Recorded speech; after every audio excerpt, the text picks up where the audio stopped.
Cleopatra, जो कदीम मिस्र की मशहूर तरीन मलका और हुस्न जमाल की जिंदा तस्वीर थी। इस मलका की पैदाइश 69 कबले मसीह मिस्र में हुई।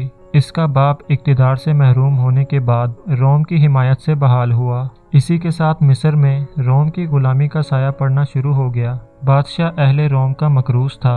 इसने रोम की मजलिस इमरा से वादा किया था कि इसके मरने के बाद मिस्र पर रोम का कब्जा होगा और 51 कबले मसीह में इसका इंतकाल हो गया। इसकी औलाद में सबसे बड़ी क्लियोपेट्रा थी और उस वक्त इसकी उम्र 18 साल थी।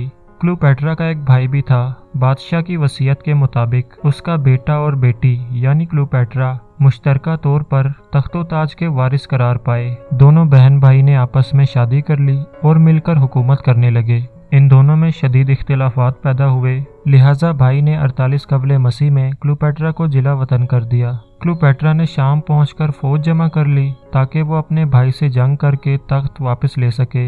इसी दौरान जूलियस सीजर सिकंदरिया पहुंच गया। जूलियस यहाँ शाम को फतह करने आया था, लेकिन क्लियोपेट्रा का हुस्न जमाल देखकर वो उसकी मोहब्बत में गिरफ्तार हो गया। जूलियस ने दिल में ठान ली कि वो क्लियोपेट्रा को मिस्र का तख्त वापस दिलाएगा और उससे शादी करके उसे रोम और मिस्र की मलका बना देगा। क्लियोपेट्रा ने जूलियस की मदद से कई माह की लड़ाइयों के बाद 47 कबले मसीह में अपने भाई को शिकस्त दे दी और उसका भाई दरियाए नील में गर्क होकर मर गया। अब क्लियोपेट्रा और जूलियस सीजर के लिए हर दिन ईद थी। दोनों सिकंदरिया के महल में रहने लगे और दोनों के यहाँ एक बेटा भी हुआ जिसका नाम सीजेरियन रखा गया।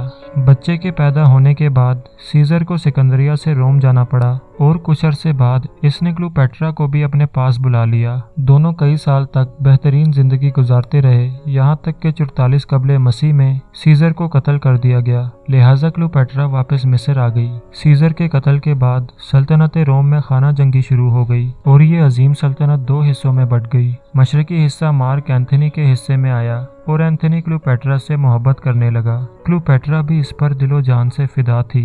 मार्क एंथनी और क्लियोपेट्रा एक दूसरे के साथ रहकर जिंदगी के मजे लूटने लगे, जबकि दूसरी तरफ मार्क एंथनी की बीवी क्लोया कुछ और ही मंसूबा बना रही थी। इसने अपने भाई लूसियस के साथ मिलकर सीजर अगस्टस पर हमला कर दिया, लेकिन फ्लोया को शिकस्त हुई और वो यूनान भाग गई। इधर क्लियोपेट्रा और मार्क एंथनी इक्तिदार में इकट्ठे रहना चाहते थे, लेकिन जूलियस सीजर के बेटे एग्डमिन ने 31 कबले मसीह में एक बहरी जहाज के जरिए इसको नाकाम बना दिया। इसके अलावा अगस्टस के खिलाफ भी एंथनी को शिकस्त का सामना करना पड़ा, लिहाजा एंथनी ने खुद पर तलवार चलाकर खुदकुशी कर ली।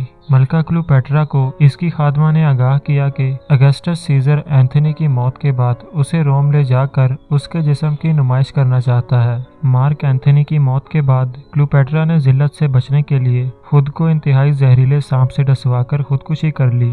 ये वाकया 30 कबले मसीह का है, जब क्लियोपेट्रा ने खुद को जहरीले सांपों से डसवाया। इसने मरने से पहले अपना लिबास और शाही ताज मंगवाया और उसे ज़ेबे तन किया। इसका एक खादिम किसान के रूप में इसके लिए एक टोकरी लाया। टोकरी में इंजीर के नीचे जहरीले सांप रखे गए थे, जो इस कदर जहरीले थे जिनका कोई तोड़ ना था।